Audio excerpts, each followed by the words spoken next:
Shabbat Shalom. It's good to talk to all of you. I'd like to tell you a little bit about the painting that's behind me. It's a beautiful original oil, and it is the Jewish star. And in here are the Hebrew letters Mem, He, Shin, which means May Olam Hu Shemecha. God's name is eternal. And around it are the angels Michael, Gabriel, Uriel, and Raphael. Raphael, the healing angel; Michael, the guardian angel; Gabriel, the angel of bravery; Uriel, the angel of light.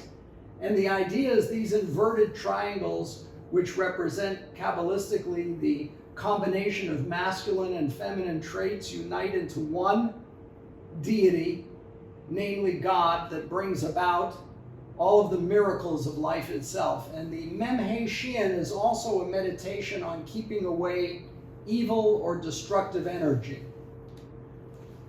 I'd like to talk a little bit about destructive energy. All of us are exhausted from the COVID and our confinement because of COVID. We're exhausted from the presidential election and the vituperative politics that ensued. We're exhausted from the impacts of the shutdown in terms of economic distress that so many of us are feeling. And because we can't be with loved ones and connect and touch personally, just recently as a rabbi, I conducted a memorial service. It was all on Zoom. I couldn't give the woman whose husband died a hug.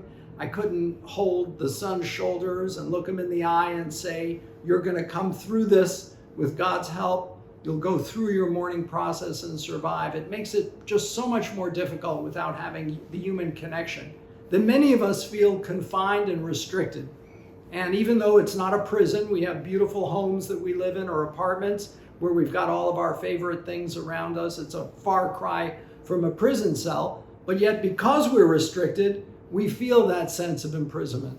And that harkens back to the Torah reading this Shabbat, which is the portion of Va'era, in which we hear described the story of the slaves, the plight of the slaves in ancient Egypt, and how they endured, how they suffered and endured for centuries of slavery until God, through his messenger Moses, brought about the redemption of the Jewish people from slavery to freedom. Now, if you recall in this week's Torah portion, which is a portion that describes the early plagues, Moses is sent to speak to the children of Israel and tell them that the day of redemption is coming.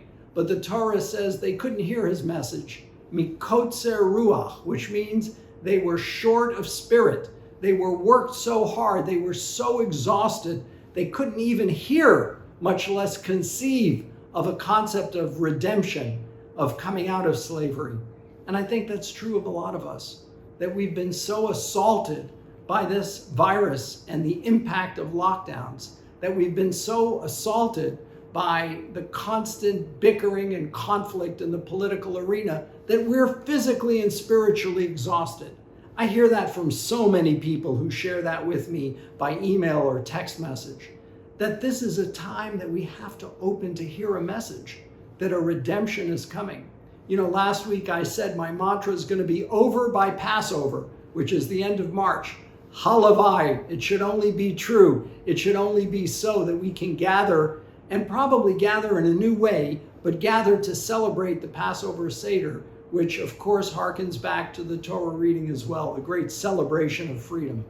One of the important aspects of this story from the Torah is the fact that it had to be based in reality, because no other ancient Semitic literature describes a story of enslavement and then redemption, liberation into freedom. We don't find it in any of the other ancient literatures, not in the Akkadians, not in the Sumerians, not in the Babylonian, not in the Persian, not in the even Greek and Roman traditions do we have such a story. That makes it distinctively Jewish, the idea of liberation from enslavement, the value of freedom for each and every one of us. And please remember that even though we may be confined, our minds are free, and our minds can conceive and receive a message of freedom and liberation from this time period.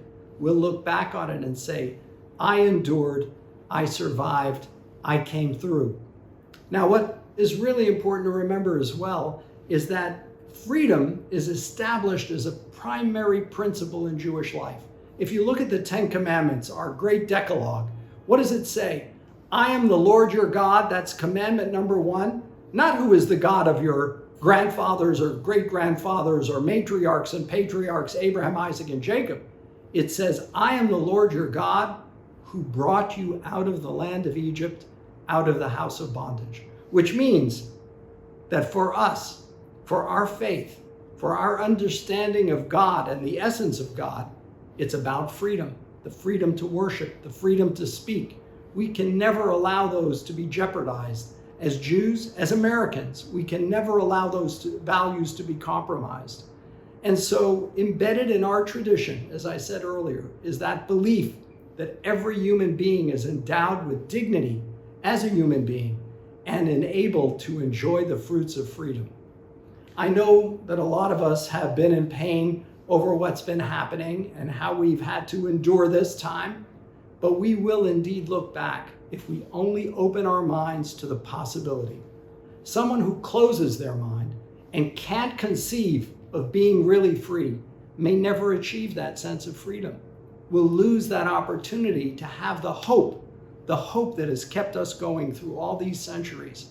It's the resilience factor of the Jewish people that's a lesson for all of humanity. So I hope we take this message to heart this Shabbat and know that the day is coming, the day of total and complete freedom. And I'm going to be doing a webinar January 24th that I'll send you a message about. And it's called Emerging into the New Normal, the next normal, not the new normal, the next normal, because it's going to be a variation of how we've lived before. But the important word is emerging. We will come through to a new reality and to our restored freedom. Shabbat Shalom.